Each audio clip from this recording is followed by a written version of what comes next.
From Flourish DX, this is the Psych Health and Safety Podcast. With workplace mental health becoming a safety prerogative, this is the source of information on psychological injury prevention and health promotion.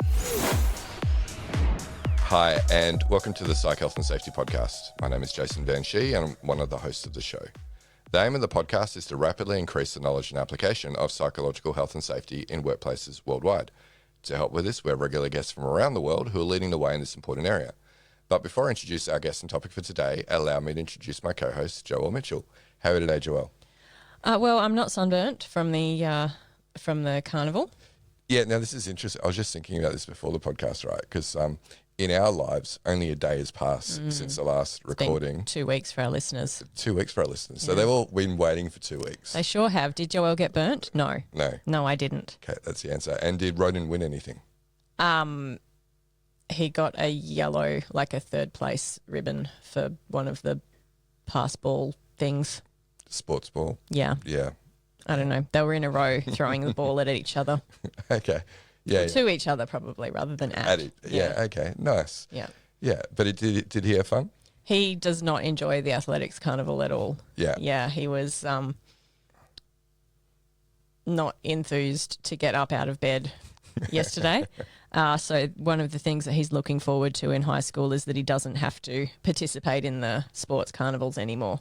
Yeah. Okay. Yeah. So he gets to elect out. Yeah, I mean, I think they expect them all to go, but they don't expect them all to compete. So, yeah. And you were there for moral support.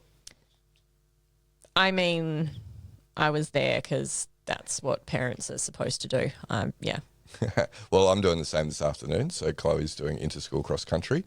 So she's a quite handy runner. She's more enthusiastic about it, I suspect, than Ronan is. She plays so much. All my kids play so much sport. Yeah. Surprise, surprise. So yeah, I guess our listeners will find out in another couple of weeks how she went. Yes. At cross country, even though we're recording the next episode on Monday. Yes. Yeah, it's been a big week or two of podcasts. Yeah, well, yeah, this week. So we've had 3 this week. We've got two next week. Yeah. Yeah. And then that will just about get us through to the Christmas break. Wow. Yeah. Yeah. Awesome. All right. Well, our guest has been patiently waiting, so we should let her in.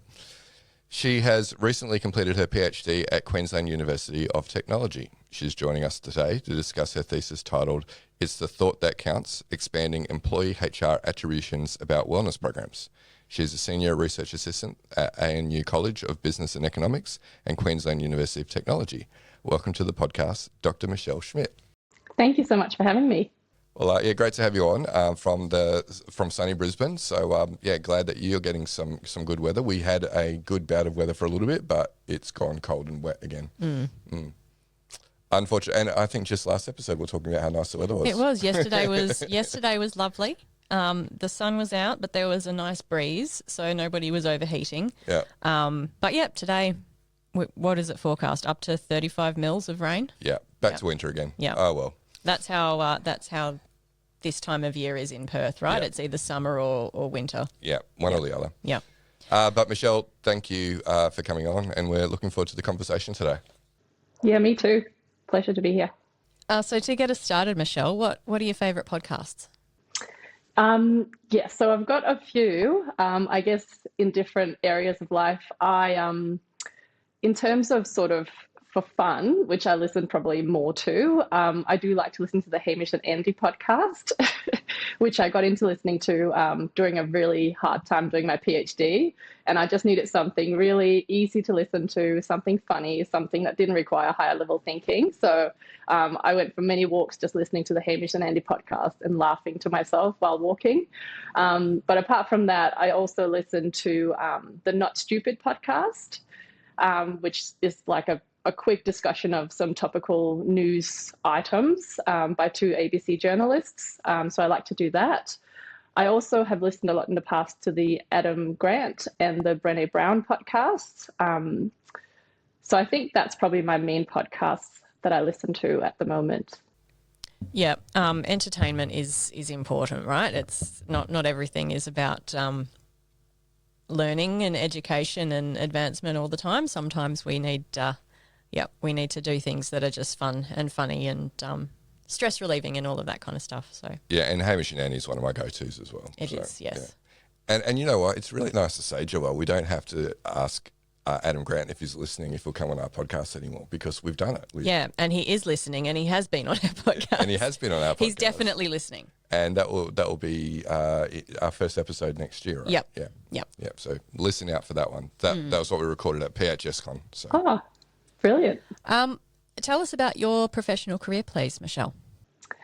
So I had to think about this one because I wasn't sure how far back to go, and also given I'm fairly new out of my PhD. But to give sort of a more brief summary, I am from Denmark, so I did my Bachelor in English and Employee Communications at the University of Copenhagen. And I really liked that elective of Employee Communications, which led me down the path of sort of a HR area of study. And so then I decided to do a master's in HR, which I then applied to do at QUT. And I got in, and then I finished that. It was by coursework. And then after that, I had met my now husband. So I wanted to stay in Australia. I tried to get various work in HR, which was practically impossible because I didn't have permanent residency at the time. And then one of my lecturers, who I call a dear friend, offered me some RA, research assistance work at the university. So I started that and worked for her for quite a few years, like I want to say 2 or 3 years. And the whole time, her and other colleagues at the uni was nudging me to do further study and pursue a PhD. And I eventually did. So at the time, because I had a coursework master's, I couldn't go straight into the PhD. I had to do a master's by research. So I started that with the plan at the time that you could articulate into the PhD. But the rules, unfortunately, were changed as I was enrolled. So I had to complete the Masters of Research to then pursue a PhD. So that's what I did. I did a Masters of Research part-time while working part-time as a research assistant, became a mum during that time as well, and then finally got into the PhD, which I started pretty much when COVID hit, the 1st of April 2020. And then I finished it just in June, actually. It was finally completed in June. So it took me about 5 years to do the PhD. That's a commitment to research, doing like the masters and then the PhD. That's that's a lot of research. It's a lot of research, and my husband has joked many times that I'm not allowed to do any more studies because it's been a long journey, much longer than we anticipated. Yeah. How did you find the PhD? Would you recommend to any of our listeners to pursue a similar path? Look, I think if you're really wanting to be an academic, and at the time I was working as a research assistant and I had hit the loft of where you could get to without a PhD, and several projects were coming up at the time. It was a great time to be in research at universities. There were lots of grants, lots of opportunities for postdocs, which you have to have a PhD to get hired on a postdoc. And everyone around me kept saying, can you get that PhD so we can hire you as a postdoc? And I went, I will. And then, in the end, I just thought, if I'm going to stay in academia and in a university setting, I need to have that piece of paper. I need to have the PhD. So that's what led me to do it. I would say, though, if you're not 100% sure you want to do an academic career, I think there are other pathways that are perhaps less painful in a way. Like, I think it's come at a big financial, emotional, relational cost to do the PhD. It requires a lot of commitment. So it's not for everyone. So I don't want to discourage people, but I also want to give a realistic picture of what the PhD is. Yeah. And like you say, things have maybe changed in academia more recently as well, with maybe less funds going into research programs and whatnot. Absolutely. And I think, I see all the time, and I've signed several petitions around increasing the scholarship for PhD students as well, because I think that's a big hurdle. And I mean, if you don't have family or a partner that can help you, it's very hard, especially when you have a child in childcare as well. It's a big hurdle to overcome, the finance aspect, just that. So I think if the government increased that, it would make that part a lot easier, because I work part-time throughout my PhD as well, as a research assistant. Yeah. Yeah, not very equitable, I guess. Like you say, you really need to have some means behind you and supports. Yeah. Yeah. Yeah, both financially and emotionally. You also have to have, I mean, I was lucky, even though I'm here, we had family support that could help with my son when he was sick and things, you know, all those things that will otherwise hinder you from doing your research and progressing as you're meant to do in the PhD and hitting the milestones on time. But apart from that, I do want to say I enjoyed it. Like the reason I did the PhD is because I love research. That's what I love to do. And I had some just brilliant supervisors without whom I wouldn't have completed and I wouldn't have done it. So they were amazing in getting me through and just giving me all sorts of support. So that part was enjoyable. It's good to hear. So then tell us, what are your main areas of research then? Yes, so it's a bit of a tricky one because I don't feel like I've ever fit squarely in one box. So my PhD topic spans sort of HR, human resources, organisational psychology, and sort of employee health and well-being. So it's sort of, I remember doing my literature review in the beginning and I was just lost because I felt like this topic spanned so many areas. HR was one area with health and wellbeing practices. Then there was organizational psychology. And then there was also, from a medical perspective, in a lot of the medical journals, a lot about health and wellbeing interventions. So I guess those would be the three areas I would say that my research sits within, would be health, wellbeing, organizational psychology, and HR. Yeah, okay. Yeah, and they kind of like overlap. So makes sense. Yeah. Yeah. Yeah. So the reason we've invited you on today is to talk about your PhD thesis, and you were looking into how people's perceptions about the reasons behind HR practices influence health and wellbeing outcomes, which is a really interesting focus area. What were the drivers behind this research project for you? It's a bit of a story behind that because I guess being from Denmark and working in Australia, what initially sparked my interest in that topic was me noticing that there were quite a lot of differences in the way health and well-being was being approached by employers. And even, I guess, from a legislation perspective, in Denmark, I think there were more rules, especially at the time. This is 14 years ago when I started working. In Australia, there was a lot of differences in sort of just what I would consider common practices in Denmark that weren't mirrored in the workplace I saw in Australia. So that sort of sparked my interest. What are these differences and what does that mean for employee health and well-being in the workplace? So that's what led me down the path of investigating health and well-being practices. So that was sort of my starting point of my research, were these differences. I then, as you do in a PhD, started the literature review. And as I started looking into health and wellbeing practices, what became more and more evident was that there was a real gap in terms of the outcomes achieved from health and wellbeing practices. So instead of being a comparative analysis between Denmark and Australia per se, what became more interesting for me was really why are workplaces experiencing these different outcomes from the same practices, even within the same workplace. So that sort of was what sparked this idea. And then previous researchers had already started looking into these attributions, which, if I was to summarize what that means, it's really the reasons that employees see as why their organizations provide them with health and wellbeing practices or any HR practices. In my case, it was health and wellbeing practices. So then I wanted to pursue looking into what are the perceptions that employees have around the reasons why their organizations provide them these health and wellbeing initiatives.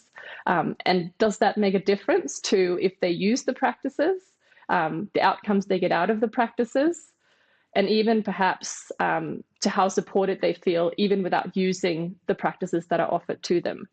So that was really what sort of sparked my interest in that topic, was both through the initial interest in the practices, the differences I saw, but then throughout the literature review process, the gaps that were still, or the unanswered questions that were still not being addressed in the literature.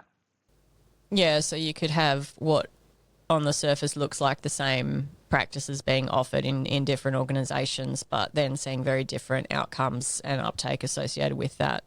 Yes, exactly. Yeah. Which is really interesting, right? Because if you as an employer give the same practices, why aren't you achieving the same outcomes for different employees? And one of the reasons that some scholars have started to look at is these reasons, like the motives, I guess, which is where the title for my research came to. Like, it's the thought that counts. I mean, that holds in other aspects too, I think. If you think about the thought behind things, that's as important as maybe what you're being provided with. Yeah, so tell us then about the methodology that you use in your research, Michelle. Yeah, sure. So I did a mixed methods methodology. So I started up with the conceptual review of the literature, and then I did interviews with 22 employees in Australia, and I then did a thematic analysis on those transcripts to see what are the types of attributions and perceptions that employees have around why they're being provided health and wellbeing practices. So the people I interviewed had to obviously have health and wellbeing practices being provided by their employer. And these interviewees came from a variety of different companies and industries and different sized companies. And then after I did that and analysed that, I then did 2 cross-sectional surveys, so questionnaires online with 500 plus employees in each survey. And I did that in order to first see if my developed survey tool of these different new attributions was valid, if it could be used to measure these attributions. And then secondly, I did it so I could do what's called a latent profile analysis, which is to see, are there groupings of perceptions amongst people? So are there certain employees that hold the same combination of perceptions? And do these combinations of perceptions trigger different outcomes? Or are they linked to different outcomes? Yeah. So that was sort of broadly my methodology. Yeah, and we often learn, better ways of doing things by deploying certain methodologies. So would you still do it the same way if you were to go back and do it again? Oh, good question. I think, yes. I mean, initially, actually, my proposal and my main supervisor had pushed me to do a purely quantitative thesis because she's quant. But the whole time I was pushing for some interviews and for a qual aspects, partly because I enjoy it, but also because I felt like the questions that I was trying to answer really required me to not assume the perceptions that people had around the motives, but to actually go and ask some people, why do you think your employer are giving you these initiatives? Like, to me, it was a very common sense first step to do that first, and then to use the perceptions that the interviewees were then mentioning in the surveys. So I think I'm actually overall pretty happy with the approach that I took. I wish my sample for the interviews was a lot bigger. It was planned to be 50, but it was during COVID and it was hard. People were home. It was hard even to get Zoom interviews because people had kids at home, and yeah. But overall, I'm happy with the method that I chose. How many interviews did you get, by the way? I got 22 in the end. Yeah. Yeah. Yeah, we generally find though, don't we, when we do the qualitative, like after a certain point, you kind of like get the main themes and then It's called saturation, Jason. Yeah, well, I'm not a qual researcher. I know, I'm educating you. Thank you. Yeah. You're probably not going to get anything more unique after that saturation point. Did I use the term right? You did. Okay, cool. Very well done. Yeah. I would say I got saturation. There was still, I think always when you do qual research, when I went back and looked at the transcripts, I go, oh, why didn't I ask that? There's things, but I mean, there's always future opportunities, isn't there, to go back and maybe do the follow-up questions and dig further into it, because there's definitely areas that I get curious about now when I go back to the data and go, oh, I wonder why they said that. I should have asked, why do you think that is? Or how did you come to have that view? But yeah. That's research, I think. That's the end of every research paper, isn't it? Suggestions for future research. Sure is. Yeah, sure Exactly. Yeah. Limitations and suggestions. Yeah. Well, let's talk about what you found. Yeah. So first, from the interviews, I found that there are a very broad range of perceptions around the reasons why employers provide health and wellbeing practices. So in the literature, the scholars have primarily looked at 5 specific perceptions, and these include the perception that practices are provided to cut cost or exploit employees, that practices are provided to help and support employee health and well-being, that practices are provided to support performance, or that practices are provided because of union pressures. So these are sort of the main 5 that have been used in the literature over and over again and in a lot of the empirical studies. When I went to my interviewees and asked, I uncovered another 14. So I ended up with 19 attributions. So it was very clear. It was a lot more nuanced. And I guess the question is whether that is that because of the context of HR practices, or is that applicable to all HR practices? Is it a lot more nuanced? And I guess, going back to future opportunities, that is something that I've put forward for any HR practice, that some of the attributions I uncovered could be applicable to other practices, not just wellness programs. So that was my first finding, which was quite exciting.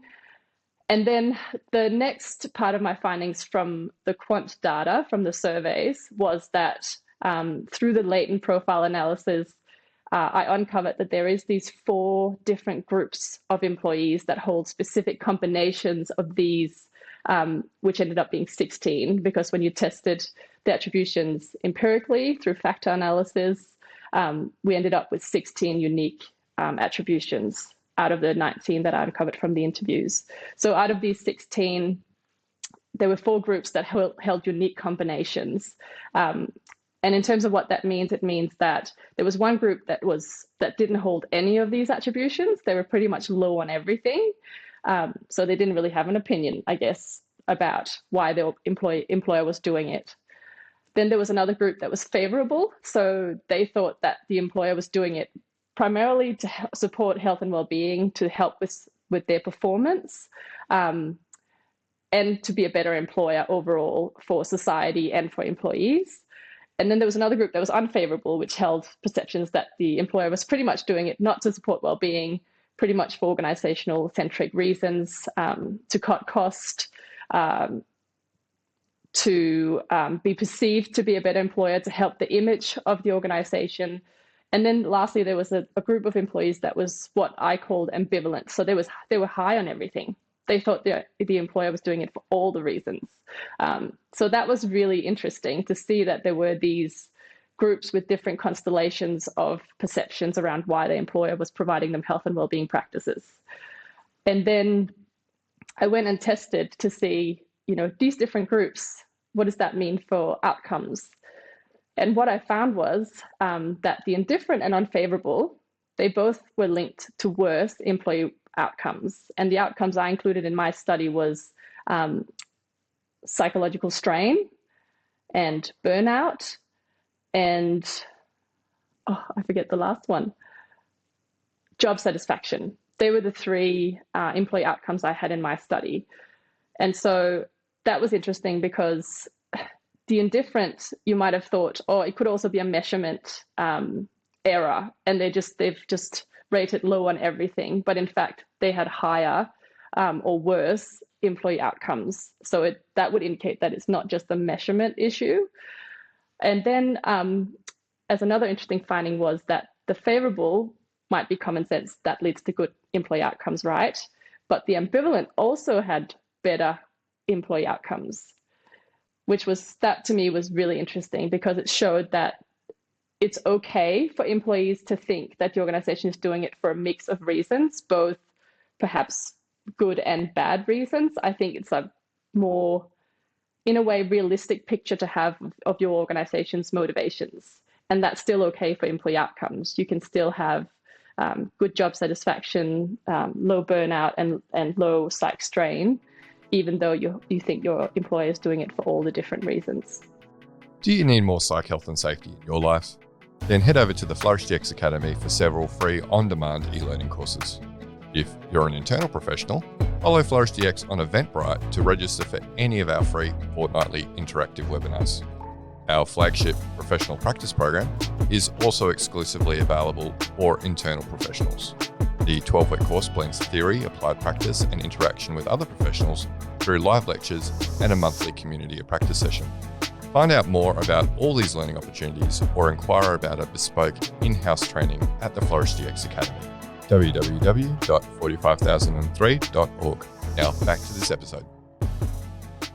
Yeah, that's interesting, and I wonder whether that's like the negative view of, well, it's only for organisational reasons and it's not for the benefit of employees. Whether that kind of comes with that view of actually it's at the expense of employees. Whereas if you're saying, well, yeah, this is beneficial for the business and for employees, and why wouldn't you do something that's going to be good for everybody? That's a very different perspective, that it's actually, the business isn't sacrificing my health for their economic gain, but actually it's a mutually beneficial situation.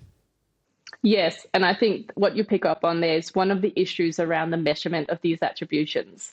So it's quite clear that hasn't been done perhaps as well as it could have been. And I tried in some of my measurements to make that clearer, so that when I was measuring some of the perceived negative attributions, the wording, I tried to make the wording clearer so it was at the expense of employee well-being, because otherwise it could be for both. You're exactly right. And I think that's where it's hard when you measure these things, because it can be for both.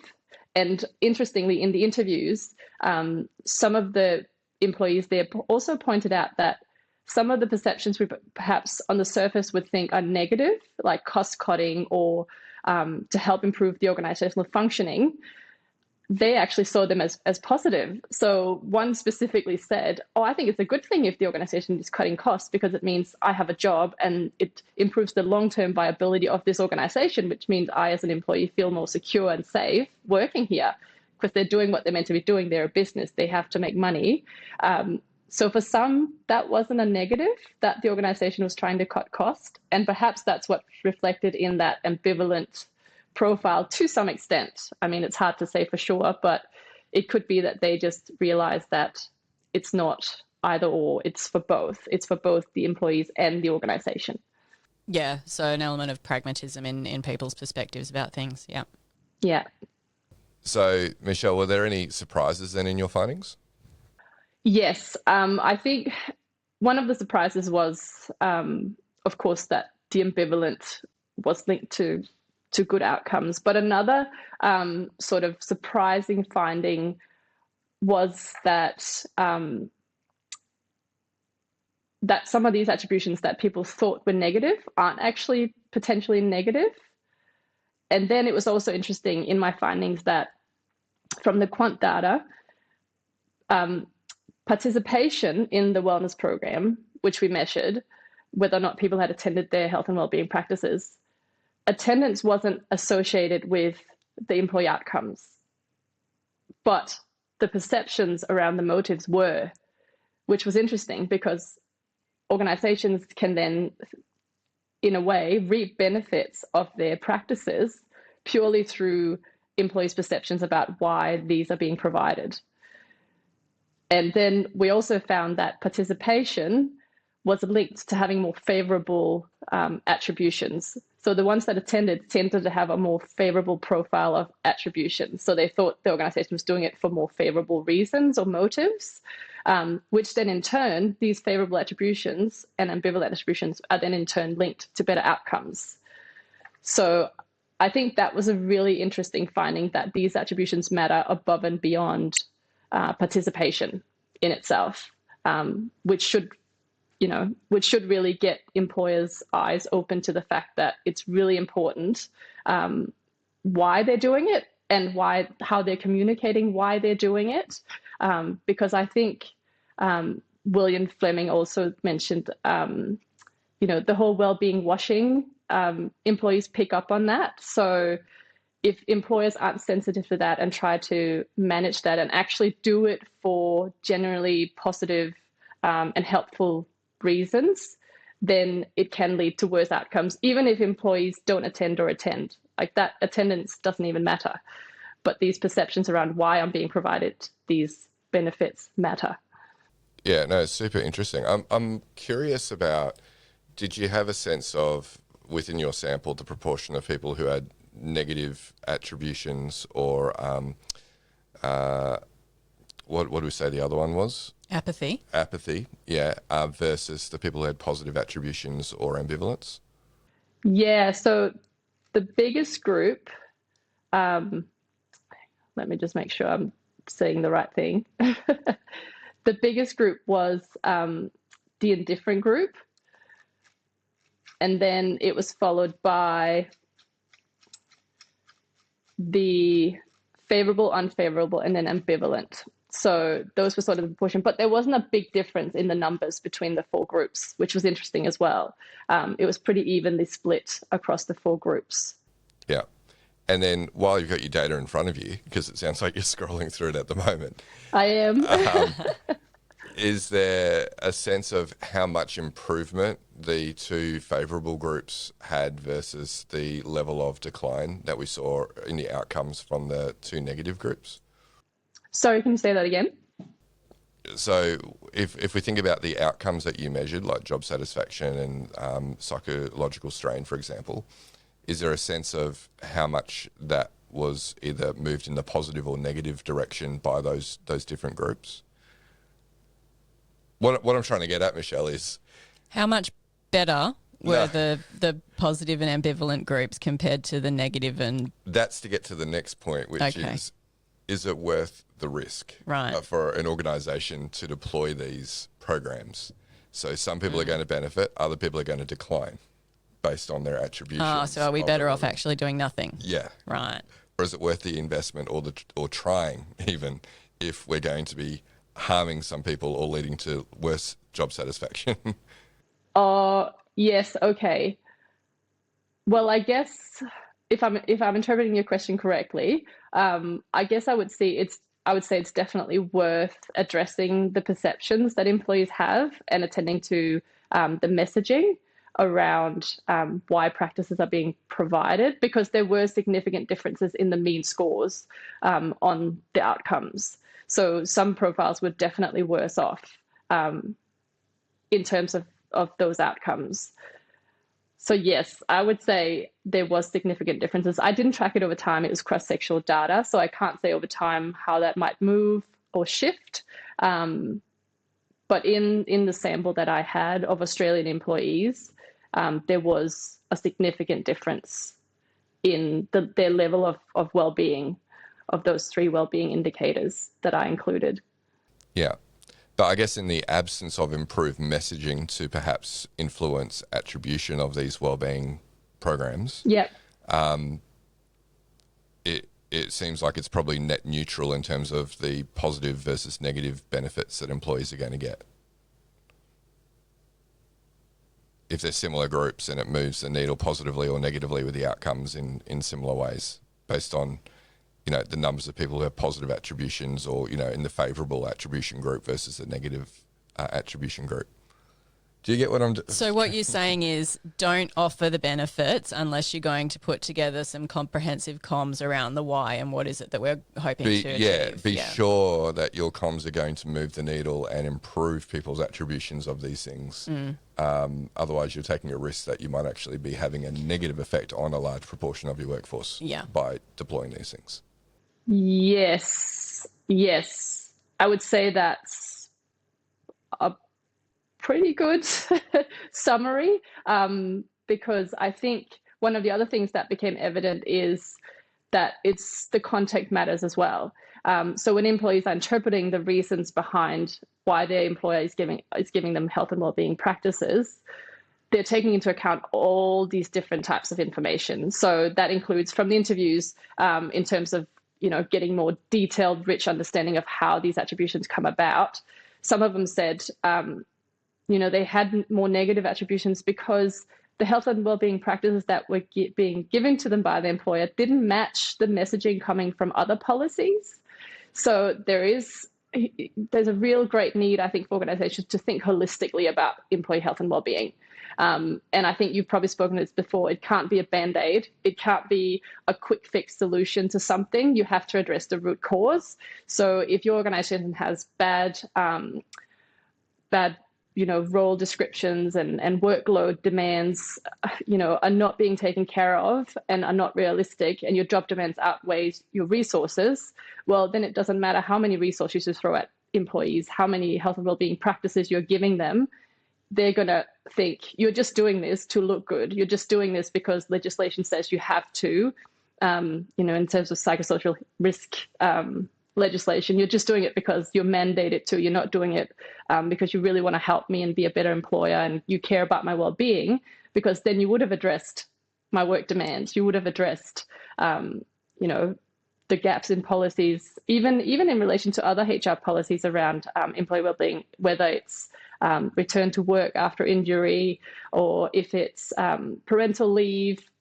I think employees are smart enough that they look at the overall picture of the employer. And that can also include the culture role, the leadership, your local and your higher level leadership. If the messaging from, say, my local manager in terms of me attending a wellness program, or even the fact that it's there, is, oh, you don't have time to go to that, or, that will send a different message too. And then again, as an employee, I would go, well, the organization doesn't really care, because then they would make sure I've got local support to attend that wellness program. So they're not really serious about my health and well-being. I think that's definitely an important piece of the puzzle. If you're not serious about it, it's not worth just throwing money at these initiatives, because you're gonna get a backlash in terms of the perceptions employees form around why you're doing it if you're not also attending to the foundational things. Yeah, so you're saying fundamentally, to solve the attribution issue with wellbeing programs, you should probably start at work design and systems. Yeah, it's not just about having a comms package that says this is why we're doing it if that's in conflict with everything else that they've experienced about the organisation. Yeah. Exactly. And I think that's where it doesn't matter if when you think about communicating why you're doing it, you have to think about all your communications, not just around the wellness initiative specifically. It's about the broader communication of, what do you look like as an employer, internally and externally, and what are the messages you're sending through your actions and your words. They both come together. Yeah. And I can imagine, because you're talking about that imbalance between, demands and resources, right? That's going to lead to a lot of burnout, which we know cynicism is a key thing. So these people are going to be the ones who are going to be going, well, the organisation's just doing this for their own sake. It's not for my well-being. So the people who probably would benefit from the most are probably going to be the most cynical, and it's actually going to probably make them more cynical, if you like, by the sounds of it. Yeah, exactly. And in fact, management cynicism is one of the things I controlled for in my study, because I figured, the more cynical you are, the more unfavorable attributions you'll have. And there was definitely a link between that. So if you tend to be more cynical, you're going to have more unfavorable attributions. There's definitely a link. So we had to control for that when we looked at the link to the outcomes. So above and beyond being cynical, these differences in employee well-being, above and beyond whether you're cynical, there was significant differences in those profiles. Yeah, okay. And you controlled for that. Control for baseline cynicism. Excellent. All right.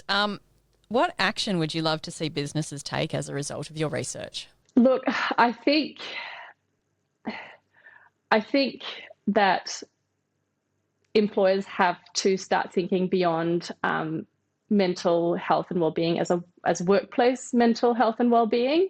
I think, to me, it's about mental health and well-being overall, period, and recognizing that there is crossovers, for lack of a better word. We don't compartmentalize or separate our mental well-being outside of work to inside of work. It all comes together. And therefore, I think employers need to be mindful of ensuring that they do what they can to foster a better environment for good mental health and well-being, which includes ensuring that conditions, demands, environment encourage a mentally healthy workplace, which is where I think the psychosocial risk legislation comes in. Hopefully that's a step towards that, or at a very minimum that employers make sure that they're not contributing to creating a worse mental health environment for employees. So I think, that's my hope for the future of workplace mental health and well-being. That is not just workplace health and well-being, it's general health and well-being for people. Yeah, well, I think you jumped into the next question there as well, which was like, what are your hopes? And I think your sentiments very much echo Will Fleming's when he was on the podcast after researching all these wellbeing interventions. He's like, yeah, they're all well and good, but we should probably focus on systems and work design first. Yeah, I would completely agree with that too. I think you have to start with the foundations, and that is, how are your jobs designed? What are the systems like? What are the supports like? Broadly, what is the leadership like? What is the culture like? You've got to address all those things, and then yes, health and wellbeing practices is a great addition to that, and can definitely be helpful.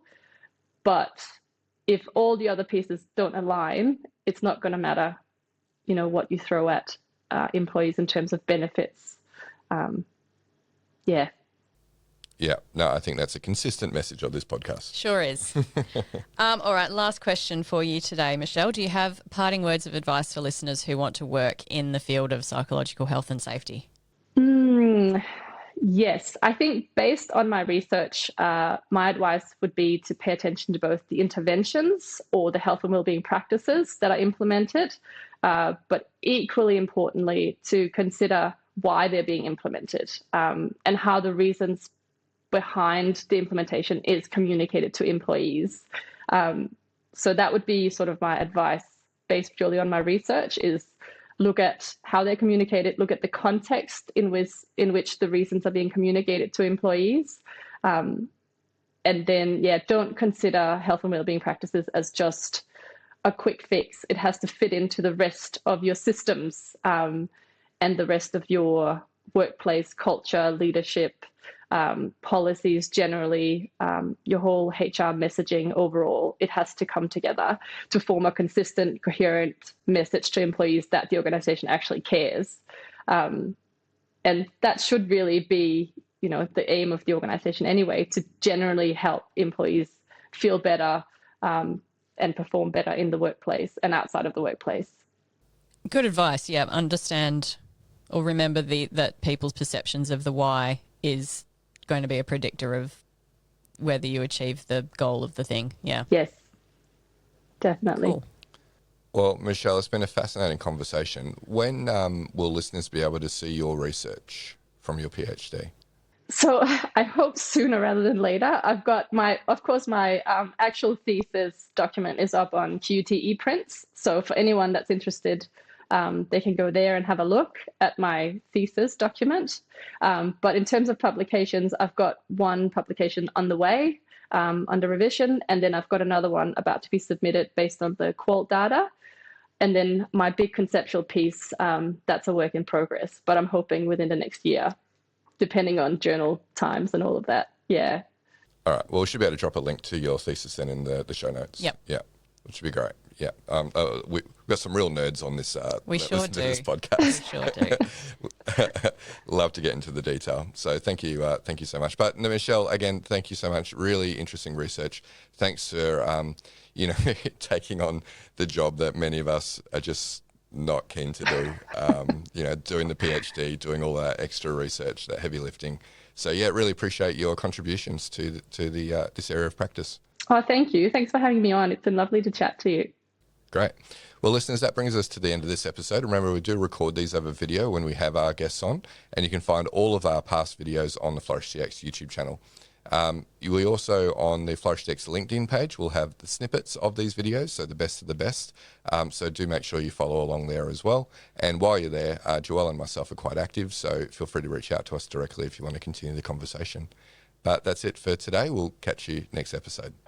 You've been listening to the Psych Health and Safety Podcast. To stay up to date with the latest on psychological injury prevention, follow Flourish DX on LinkedIn and subscribe to the Psych Health and Safety Podcast at www.psychealthandsafety.com.